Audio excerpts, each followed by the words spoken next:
जलते middle east में क्या मोसाद लिख चुकी है सत्ता परिवर्तन की पटकथा और खून की नदियों के बीच क्या लहूलुहान होंगे नए खामेनी। ईरान युद्ध में अब क्या परमाणु युद्ध होना है और क्या सत्य सिद्ध होगी एक बार फिर से बाबा वेंगा की भयावह भविष्यवाणी। इसी पर देखिए धर्म ज्ञान की आज की सबसे स्पेशल रिपोर्ट।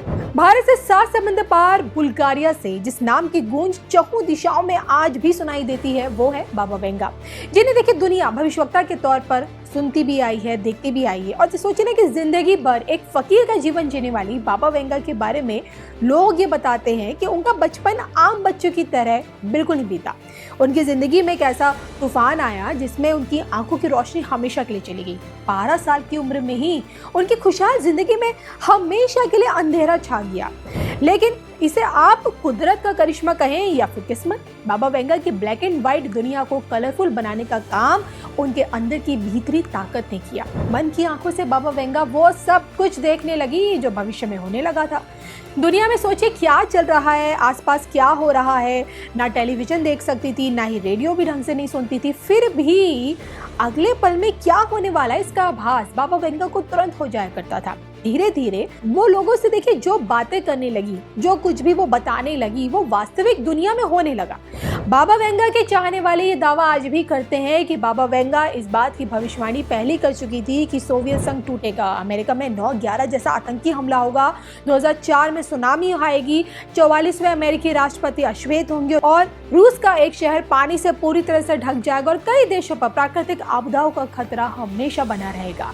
और जो कि देखिए इन तमाम भविष्यवाणियों को लोगों ने समय के साथ बाबा वेंगा के गुजर जाने के बाद सत्य होते हुए देखा और यही कारण है कि दुनिया बाबा वेंगा की सालों पुरानी कही गई भविष्यवाणियों पर आज भी यकीन करती है। और शायद यही कारण है कि युद्ध को लेकर बाबा वेंगा की भविष्यवाणियां एक बार फिर सोशल मीडिया में धमाल मचा रखी हैं या फिर वायरल हो रखी हैं। सोचिए 46 साल की उम्र में 1967 में बाबा वेंगा इस दुनिया को छोड़कर चली गई, लेकिन अपने पीछे वो साल 5069 तक के लिए ऐसी भविष्यवाणियां करके गईं जिन्हें मौजूदा समय से हमेशा जोड़ा जाता है।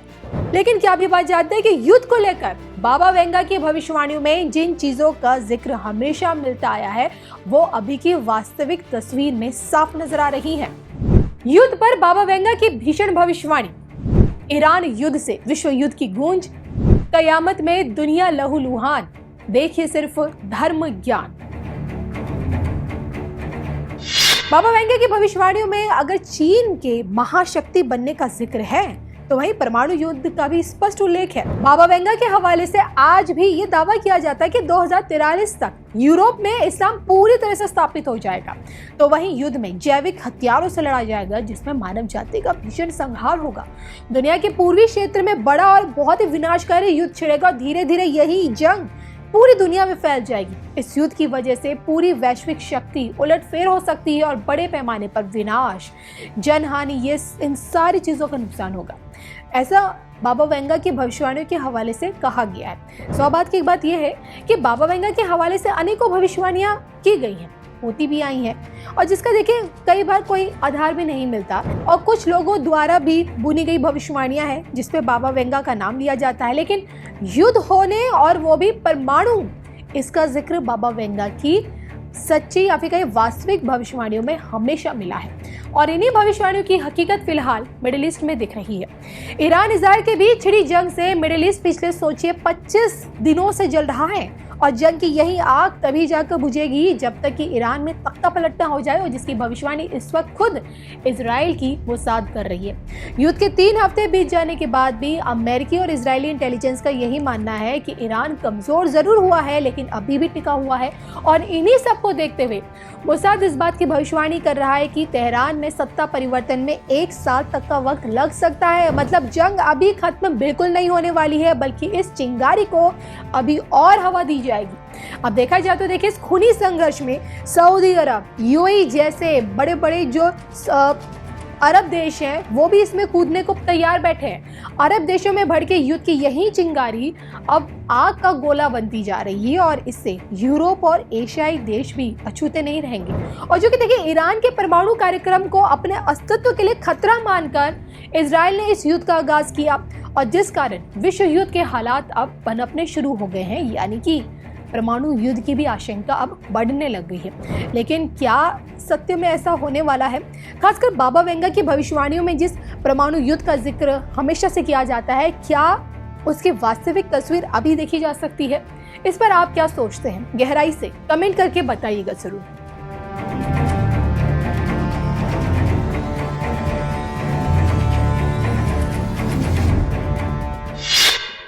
इस समय पश्चिमी एशिया की हालत चिंताजनक है। बीते 2-3 हफ्तों में जयशंकर जी ने और हरदीप पुरी जी ने इस विषय पर सदन को जरूरी जानकारी दी है। अब इस संकट को 3 सप्ताह से ज्यादा हो रहा है। इसका पूरे विश्व की अर्थव्यवस्था पर, लोगों के जीवन पर बहुत ही विपरीत असर हो रहा है। इसलिए पूरी दुनिया इस संकट के जल्द से जल्द समाधान के लिए सभी पक्षों से आग्रह भी कर रही है।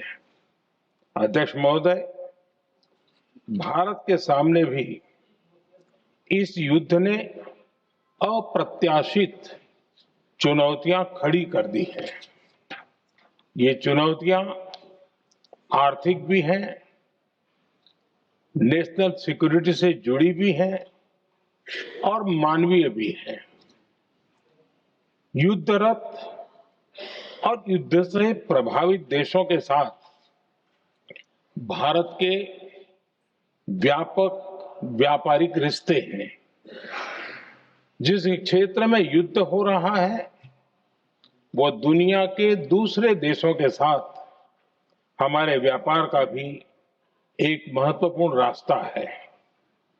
विशेष रूप से कच्चे तेल और गैस की हमारी जरूरतों का एक बड़ा हिस्सा यही क्षेत्र पूरा करता है। हमारे लिए ये रीजन एक और कारण से भी अहम है। लगभग 1 करोड़ भारतीय खाड़ी देशों में रहते हैं और वहां काम करते हैं। वहां समंदर में जो कमर्शियल शिप चलते हैं उनमें भारतीय क्रू मेंबर्स की संख्या भी बहुत अधिक है। ऐसे अलग अलग कारणों के चलते भारत की चिंताएं स्वाभाविक रूप से अधिक है। इसलिए ये आवश्यक है कि भारत की संसद से इस संकट को लेकर एक मत और एकजुट आवाज दुनिया में जाए।